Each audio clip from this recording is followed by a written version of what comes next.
The question is, Rima is one of the most successful manager of our company Globe Limited. She knows that the principles of management are intended to apply to all types of organizations, business as well as non-business, small as well as large, public sector as well as private sector.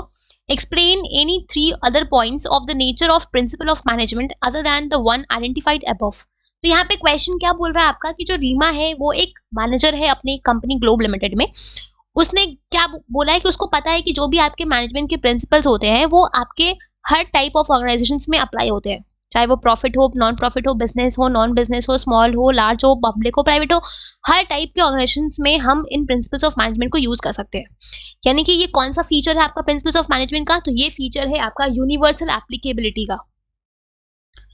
Universal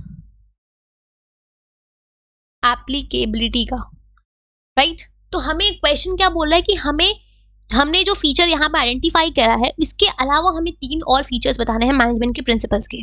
तो तीन और features कौन कौन से होते हैं? पहला है आपका जनरल गाइडलाइंस. जनरल गाइडलाइंस यानी कि जो भी आपके मैनेजमेंट के प्रिंसिपल्स होते हैं वो एक जनरल गाइडलाइंस होते हैं. किसी भी प्रॉब्लम का कोई रेडीमेड सॉल्यूशंस नहीं होते कि आपने कोई प्रॉब्लम आई, आपने इन प्रिंसिपल्स को यूज किया, as it is problem solved. ऐसा नहीं होता है, क्योंकि जो भी आपके बिजनेस होती है वो एक एनवायरनमेंट में फंक्शन करती है जिसको हम बोलते हैं बिजनेस एनवायरनमेंट. और उस बिजनेस एनवायरनमेंट में ऐसे बहुत सारे फैक्टर्स होते हैं जो आपके उस बिजनेस को इम्पैक्ट करते हैं, अफेक्ट करते हैं, राइट. तो आप उन प्रिंसिपल्स को एज इट इज यूज नहीं कर सकते हो. आपको उन सिचुएशन के अकॉर्डिंग, उन एनवायरनमेंट के फैक्टर्स के अकॉर्डिंग आपको अपने मैनेजमेंट के प्रिंसिपल्स को मॉडिफाई करना होता है, एडजस्ट करना पड़ेगा यूज करने के लिए.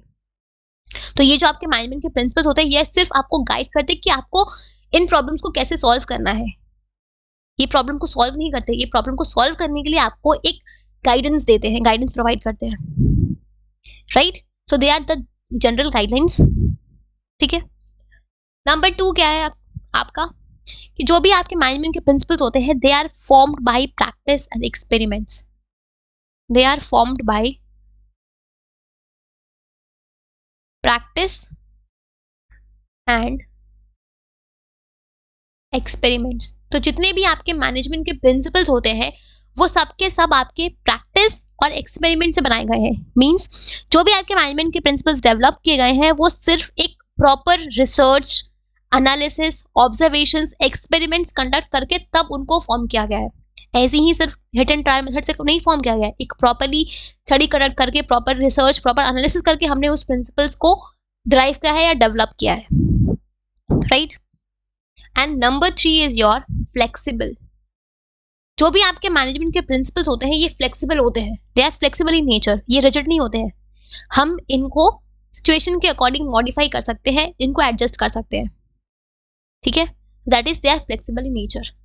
आई थिंक आपके बुक में और भी हमारे बुक में बहुत सारे नेचर गिवन है मैं आपके मैनेजमेंट के प्रिंसिपल्स के. तो आप कोई भी 3 प्रिंसिपल्स को एक्सप्लेन कर सकते हो. जरूरी नहीं कि मैं जो आपको 3 एक्सप्लेन करे आपको वही 3 एक्सप्लेन करने, ऐसा कुछ भी नहीं है. आप अपने मन से कोई भी 3 जो आपको इजी लगे आप उनको एक्सप्लेन कर सकते हो. ठीक है.